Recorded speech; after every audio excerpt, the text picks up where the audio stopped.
I believe Dwyer. Yes. Music, you're going to talk about musician now. I'm not sure. I bet it has nothing to do with the band at all. I had a clear idea of what I wanted to do and how to achieve it. Jimmy Page used to be 82 years old. He hasn't put out a record since 1988. But just now, Forbes magazine named him the best rock musician who ever lived. He kept a secret from everyone for 50 years. No one in his band ever talked about it. It was buried by his bosses. Jimmy Page finally said it now that he is 82 years old and has nothing left to lose. The whole music world is shocked by what he just said. You will never hear Led Zeppelin the same way again after hearing this. The man was 81 years old. James Page turned 81 years old on January 9, 2025. He was given the Officer of the Order of the British Empire for his work doing good in Brazil. He won a Grammy for career achievement with Led Zeppelin. Honorary doctorates were given to him by both the University of Surrey and the Berklee College of Music in Boston. In 2010, the United Nations gave him an award for peace. In December 2012, President Obama gave him an award at the Kennedy Center. He was made a citizen of Rio de Janeiro in his honor. Forbes magazine named Page the most important member of Led Zeppelin, which they called the best rock band of all time. The archive page, Music, has spent 50 years putting together, and Tower House has the original master tapes from the Led Zeppelin recording sessions, instruments, music, from all stages of his career, original artwork, documents, photographs, and a lot of unreleased music that only he knows the full extent of. In 2024, his public social media accounts talked about the Coverdale Page album from 1993 Music and hinted at a possible expanded release that might include a track called Saccharine that had never been heard before. His partner David Coverdale had talked about putting together a box set of the same record as early as 2018, but it never happened. It's not yet clear if this is the start of a new artistic project or a desire to keep things for future use. It's impossible for me not to do something, and it's always something that will surprise people. He wasn't being vague when he told Classic Rock magazine that in 2020 Music. During the same conversation, he talked about having regrets. Regrets can turn into anger, and I try not to hold on to anger. I've learned that if you run into a problem, I can think of a lot of ways to get around it. I believe it is good to be able to think in a more positive way than a bad way, whether it has to do with music or not. His family history goes back 60 years and to several different places. Scarlett Page, his daughter, was born in 1971 to French model Charlotte Martin. She went on to become a skilled photographer. His son, James Patrick Page III, was born in April 1988 to his first wife, Patricia. She was a model, and he met her while she was working as a waitress in New Orleans during the American tour for the firm. They got married in December 1986 and split up in 1995. She gave birth to his two girls, Zofia Jade and Ashen Hoseanne. He met her on the No Quarter Tour in 1994, and they got married. Jimena started the Action for Brazil's Children Trust in 1998. Page got his OBB for this work. She is 35 years old and has lived with Page for almost 10 years in Tower House. Her name is Scarlett Sabat. They both have the same first name, which the tabloids kept bringing up in an interview with Tatler, Music, magazine in 2020, which took place in the house Page wouldn't let David Bowie into. Sabat talked about the age gap.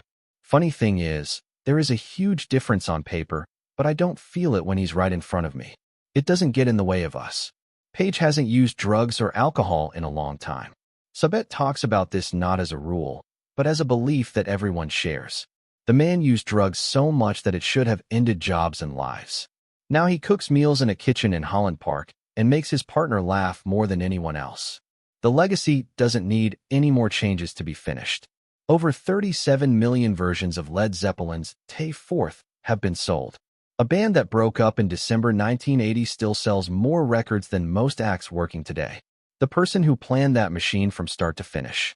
From the guitar, sounds to the album art to the occult symbols pressed into the vinyl to the record label to the touring percentages that changed the rules of the industry forever, is still alive, sober, and working. He lives in the most amazing house in Holland Park and is surrounded by everything he ever made. From all appearances, he is still making music. He spent years writing the most in-depth history of Led Zeppelin ever, and Bob Spitz came to the conclusion that Page created more than just music. He created a way of doing things. Music and methods don't just end, unlike jobs. But this doesn't make sense if you don't know where it all began.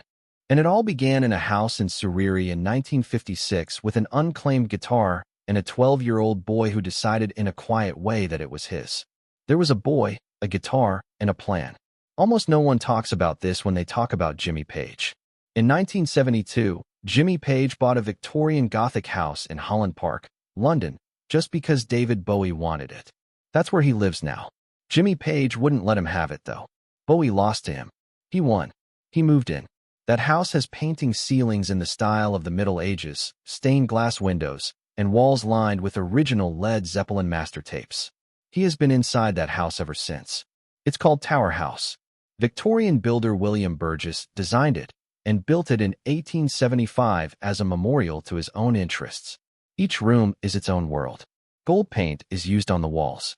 There are mythical images carved into the fireplaces. Some stained glass windows are so complicated that it took years for artists to finish them. Jimmy Page has been sitting quietly in this beautiful Victorian building for more than 50 years, taking care of a collection and doing things that most people don't know about. Late 2013 was the start of one of those things. There was a poem reading at World's End Bookshop on the King's Road in Chelsea that Page went to.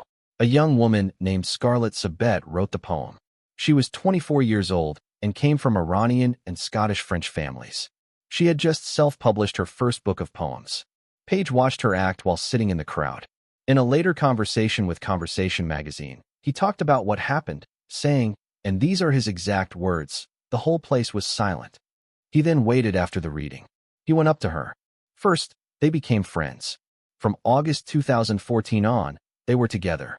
It was almost funny how the press knew what to say when they found out in January 2015. Every newspaper in Britain did the math on the age gap. 71. She was 25 years old. Because there was so much news, Page had to hire private protection to take Sabet to her job at the Chelsea Arts Club.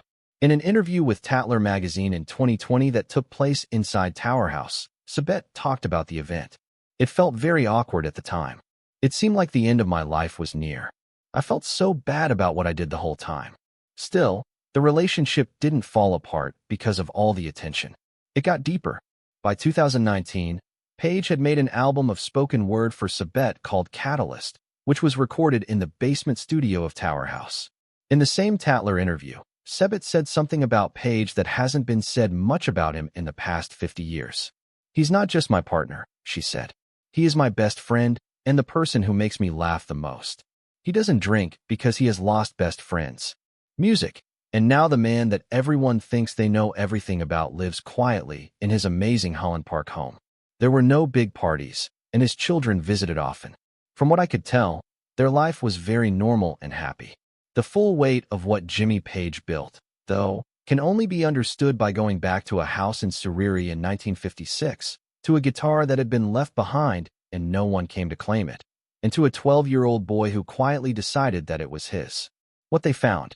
The guitar was an acoustic campfire style with a round hole, like the ones teens used for skiffer music. It was left behind in the Epsom, Surrey home that the Page family moved into on Miles Road. It wasn't picked up by anyone. No one said why it was there. It was picked up by James Patrick Page, who was born on January 9, 1944, in H. Middlesex. He was never going to put it down. Most of the time, Jimmy Page learned to play by himself, which is something that you should know. He learned a few things in Kingston. He refused official instruction right away. Later, he told Guitar Player magazine, I was bored, so I learned by listening to records. It turned into a very personal journey for me. The songs he was listening to were very advanced for a schoolboy in Surrey in the mid-1950s. Scotty Moore was Elvis Presley's guitarist on the Sun Record sessions, and Page later called him epical. Cliff Gallup, who played for Gene Vincent and the Blue Caps. In the roots of American blues music are Elmore James and B.B. King. And Lonnie Donegan, the first person to play the British skiffle. Page was hit by Donegan's raw percussion style like an electric shock, which made him think he could really make music. Page made her first TV appearance on BBC One in 1957, when she was 13 years old. The show was called All Your Own. Mama Don't Want a Skittle Anymore and a Lead Belly cover were played by his skiffle group. Page told the host on camera that he wanted to do biological research to find a fix for cancer, but he was also honest enough to say that he wasn't sure he had enough brains for that. 3 years later, he quit school at age 15 after a fight with the deputy head of the school, who had been very critical of his singing goals. He didn't look back after leaving with 4.0 types. A little older student named Rod Wyatt taught Paige his first real chords at Yule County Secondary School. Another boy named Pete Calvert also helped. The band worked out at Jimmy's house. Every day, Paige brought his guitar to school. It was taken away by the teachers during class and given back at the end of the day. Paige stood at that bell for a long time, like a man waiting for a statement to end. This teenager graduated from high school with 4.0 levels and a guitar. He was then going to take a detour through illness and art college, which would turn him into the appearance, the most recorded session musician in the history of British popular music. Paige joined Neil Christian's traveling band, the Crusaders, after she graduated from high school. They played Chuck Berry and Jerry Lee Lewis covers all over England. The pace was very hard. He had been traveling and staying in bad places for almost 2 years before his body gave out. He got glandular fever, which comes back every 2 months and makes you so tired that you're about to pass out. He stopped going on tour.